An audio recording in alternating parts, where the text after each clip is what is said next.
저희 기용이도 없어서. 자, 그래서 이 기후변화라는 요 단원에서는 몇 가지 테마가 있는데 우선은 과거의 기후가 어떻게 바뀌었는가에 대한 연구 방법이 쭉 나와요. 그래서 지금 앞에 쓰여 있는 것처럼 보시게 되면 뭐 여러 가지가 있는데 뭐 가장 흔하게 볼 수 있는 것이 빙하에 관련된 것이고 그 다음에 화석을 통해서 본다거나 아니면 나무의 나이테를 본다거나 아니면 산호라든지 뭐 이런 것들의 성장성을 본다거나 요거는 문제를 보면서 하나하나 얘기할 것들이고 그리고 심해에 쌓여있는 퇴적물들을 본다거나 아무튼 뭐 하려고 하면야 그 뭐 종류 되게 많습니다. 근데 그 중에서 우리가 빙하에 대한 얘기만 살짝 좀 해보자면 이 빙하라고 하는 것은 그 보통 눈이 많이 쌓여가지고 단단하게 얼게 된 것을 우리가 빙하라고 그러지. 근데 이 물 순환 면에서 본다고 하면 여기서 물이 이렇게 증가를 해가지고 이렇게 이쪽 넘어와가지고 구름 만들어진 다음에 눈이 떨어지고 그게 빙하가 만들어지더라. 요거야. 근데 여기서 생각 잘 해볼 것이 뭐냐면 이 빙하를 한 요 정도 두께로 되어 있는 원통 드릴로 얘를 돌돌돌 돌려서 딱 뽑아.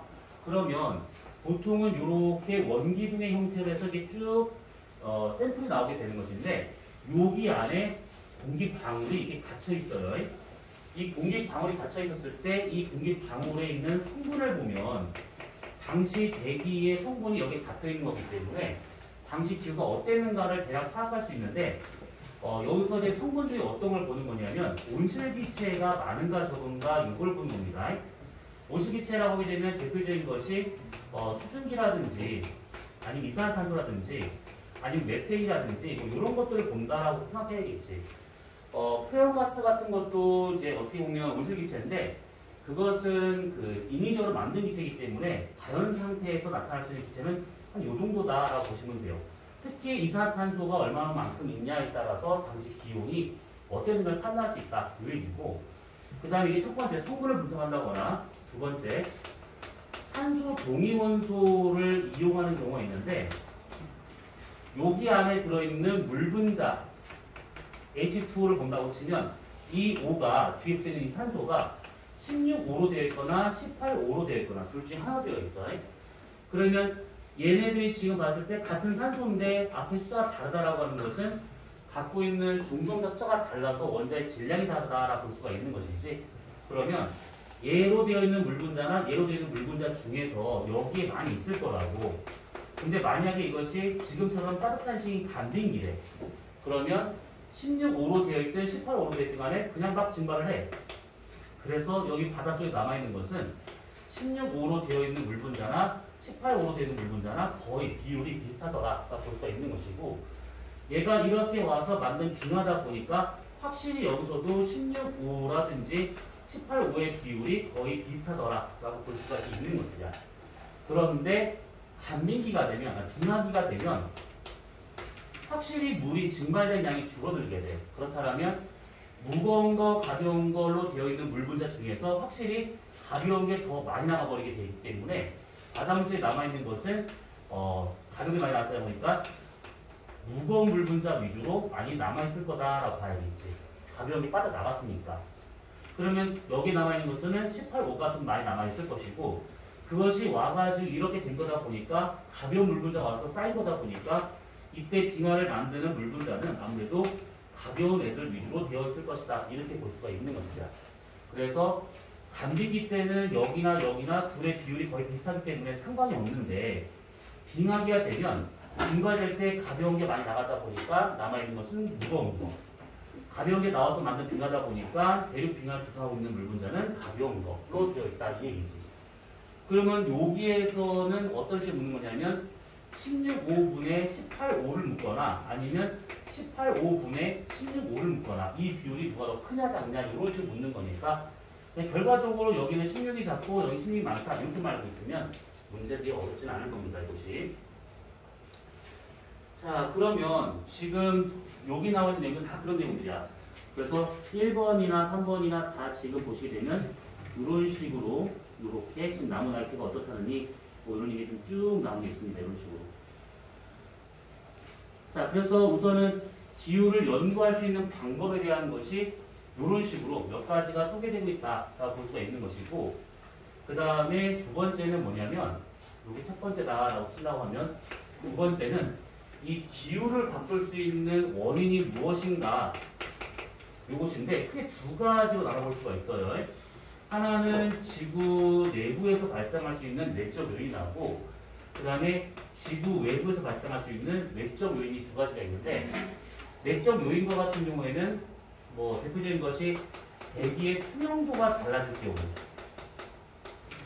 그러면 태양복사 에너지가 적게 들어오는 거라서 기온이 떨어지거나 아니면 뭐 대기가 되게 맑아졌다. 그러면 태양복사에 많이 들어오기 때문에 기온이 올라간다거나.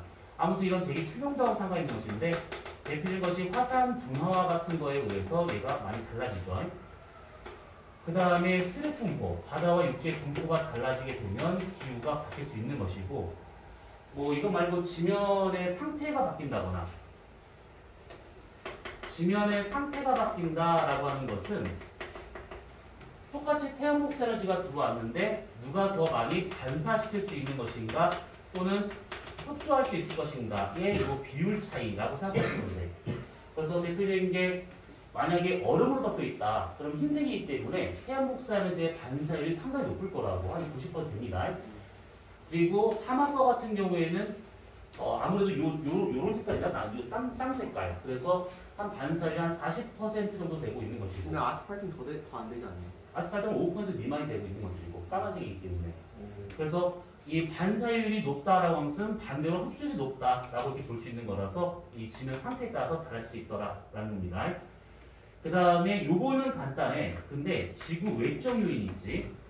요거는 지구의 자전 공전이라고 하는 그 운동을 빼고 아주 긴 주기를 갖고 운동하는 것들이 있는데 크게 세 가지가 있죠. 첫 번째는 뭐냐면 지구 세차 운동.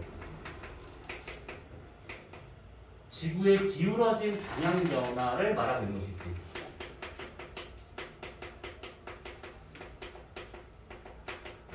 두 번째와 같은 경우는 지구의 자전축 기울기 변화가 되고 있는데 현재 23.5도의 기울기가 21.5도에서 24.5도 범위 내에서 왔다 갔다 바뀌고 있다라고 하는 것들. 그 다음에 세 번째와 같은 경우가 지구 공전 궤도가 있는데 이 공전 궤도가 완벽한 원이 아니지. 그래서 타원의 형태로 공전하고 있는 중인데 그 공전 궤도가 타원이다 보니까 이식률이라고 하는 것이 나와요. 그 이식률이 계속 변화가 된다든지. 이거는 문제 풀면서 하나하나 다 볼 거니까 우선 이런 게 있구나 정도는 받으시면 돼.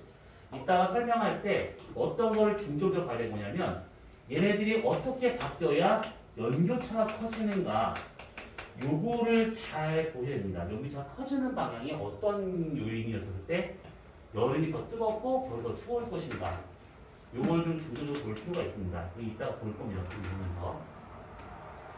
자, 그래서 우선은 우리가 오늘 여기까지만 해도 좀 될 것 같긴 해. 자, 기다려보세요. 찍어볼게요.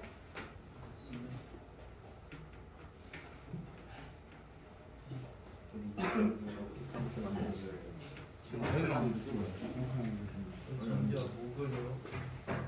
기영. 아니, 저희도 몸짱 그렇게 만들어줘.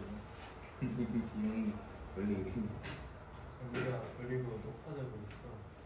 아, 녹화되고 있다가 아이 정말 망했다. 있잖아. 아, 내 얼굴 안 보인다. 근데 보는 거 너를 알지 않을까? 아니야. 이거 마시멜로 같은 거 먹는 거.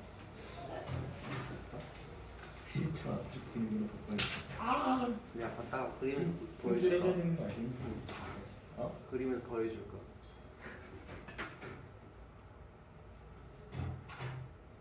여기 너무 마시멜로. 사실은 야, 몸은 내가 그리고 한 걸로. 뭐? 안 돼. 카메라를 그릴 수 있어. 우리 기억이 내 거야. 이상한데 왜 이상한데? 뭐냐 이거.